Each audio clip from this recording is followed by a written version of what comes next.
and all through she did roofie me, so great experience. I loved it. Don't remember it, but loved it. Okay, so I'm going to keep the show moving, alright? I'm going to bring on your next act. She's been fucking smashing it. She's been fucking killing all over the country. So please start going fucking mental for Jessica Colinns! How have been killing? Murders all over the gas. I'm dying on my arse most nights in comedy clubs, so apologies in advance. So, have we any Irish in? Just right here. Just the couple in the back of the barman. And here. And you. You living in Canada now, yeah? No. You're here? No, I'm in England. Wait, let me just get this right. Give me the geography here. What's the dynamic here? Give me Canada, but lives in Windsor with him. Ooh, you really got the shit out of it. So you obviously know each other, or have you just met on the street? Sisters. Oh, okay, cool. Well, how long are you guys together? Give me an indication. Are you together or just friends? You never know anymore. Oh, how long we been together? Yeah. Oh, 22 years. I think that deserves a round of applause. And the reason I say that is because, you know, you come out after doing murder 17 years, so alright, that's great. I actually met my partner 3 years ago on the show First Dates. Does anybody know the show First Dates? Anybody familiar? Yeah. So it's a dating show where you go on a blind date and you go on a dinner date with someone you've never met. And yeah, we know each other 3 years and we're together 10 months. Yeah? Do the maths there, ladies and gentlemen. Looking back on the show, they introduced Jer as slow burner Jer. So had I known that before we met, I probably would have lit a match under his arse because he was exceptionally slow. Mind you, the way it kind of worked out for us was COVID. So we didn't have a bad COVID. We actually ended up together after COVID.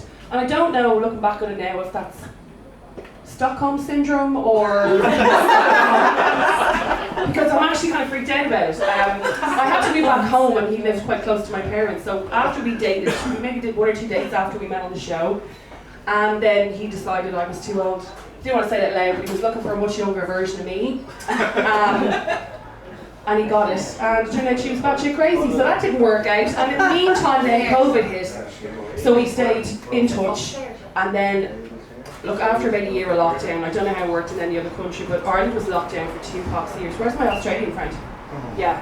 So, like, you have no friends except Australian people for like 2 years. The way it worked over here was after a year, because I found it really hard to smoke weed out of the Velux window my mum and dad had, I had to move out. So I moved in with Jer, and now he has a weed addiction. But he's, do you know what? He has ADHD, so he's just calmer now. It's actually nicer to be around. My worry now is I can't be sober around him. I need to be high. I only just realised that now, I'm freaking out. Okay, so, I'm trying to be romantic. Okay. So what ended up happening was, the north of Ireland opened before the south of Ireland did. So we reopened, and I decided we're going to a rave. I'm going to be licking faces, doing coke, doing whatever I just want to get out. I'm falling apart. And I said to him, there's 4 of us going to this rave, and you are the 4th. 3 of us are going to be doing the drugs. If you want to come and do the drugs, I need you to try the drugs tonight. Because if you freak out tomorrow, you're on your own, pal. I'm not losing my life. I'm not a member of the NHS. I'm from the Republic, not from the North. Anyway, he tried the drugs. Now, is anyone familiar with MDMA? Anybody know what happens when you're on MDMA? Anybody know? Don't lie, there's people in this room going, yeah, I do know, but I'm not going to tell her I do drugs. Okay, so you increase the serotonin in your body, so you're like happy and loved up until you come down, and then you just want to kill yourself. But while you're up there, everybody's great crack, everybody's fun, and that's when we fell in love.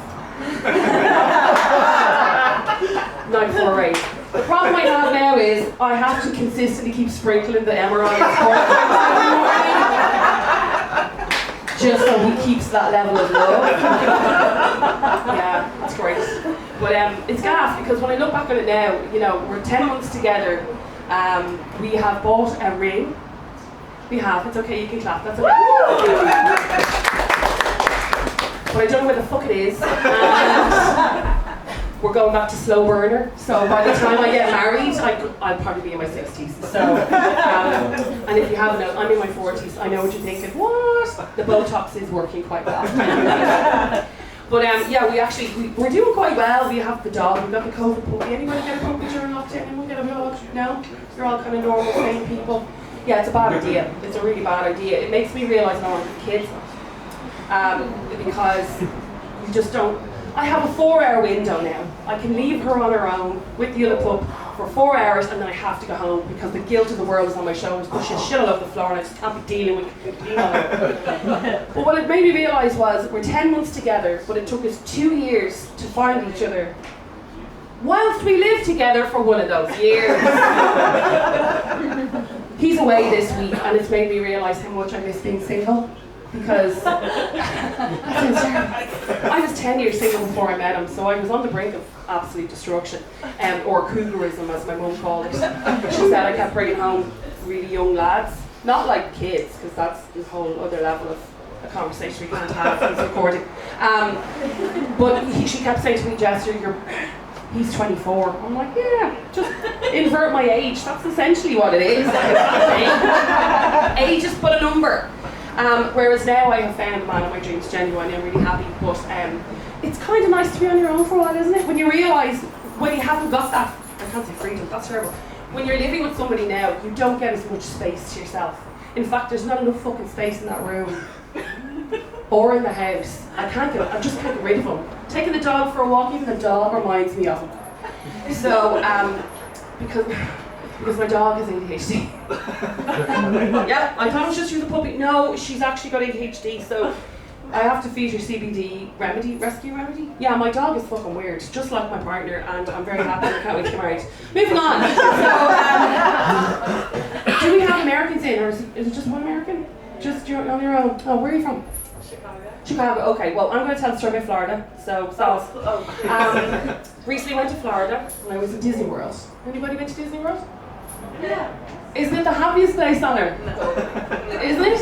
I love it. You love it? It's off. Now, obviously, the past 48 hours have been pretty shit now for anyone who's been in Florida and heading to Disney World because Hurricane Ian, random name for hurricane, is taking over. But we went in January, and I brought Jair for his 40th birthday. Yeah, rocking the cradle, girls and boys. And when I brought him, having been there before, I knew the story about if it's your birthday and you tell the staff it's your birthday, they will give you a badge that says happy birthday and you just write their name on it. And then everybody that works there will wish them a happy birthday throughout the entire park. So after 5 minutes, I'm thinking, I don't want people to be saying, his name is Jair, it's spelled G-E-R. Everyone will call him Gair or Gur or something. So I said, do you know what, I'll just put something else on. So he didn't pick up. The first 5 or 6 people said, happy birthday, Gobshite. Best day ever. Made me very happy. Well, you can see all the kids are excited. Like, the kids are just overwhelmed with excitement. The parents are so excited because, they brought their kids to this magical kingdom. And it's not cheap. So it's an achievement to these parents when they've got their kids in strollers and the kids are all dressed up like different princesses, and it's awesome. Until around 4 o'clock. Right? Do you know what you can't do at Disney? Get drunk. Now, as an Irish person, that's a huge concern to me. Obviously, Walt didn't have any Irish roots in his body at all because you can't get a stiff one at any point of the day. So by 4 o'clock, the only thing you want is a shot of Guinness or whatever. What were they? Were you drinking shots? Jesus, are you drinking shots? A shot of vodka. You need something stiff. All right, calm down. But it got me thinking, what if you could get rid of the kids at 8 o'clock? Throw them into a creche like a cloakroom in a dodgy nightclub. You know when you hand in your coat and they give you a raffle ticket? And you're pissed and they give you this raffle ticket. And you have to hold on to this tiny little piece of paper for like hours while you get stocious and then go back and hope that you have that ticket and they still have your coat.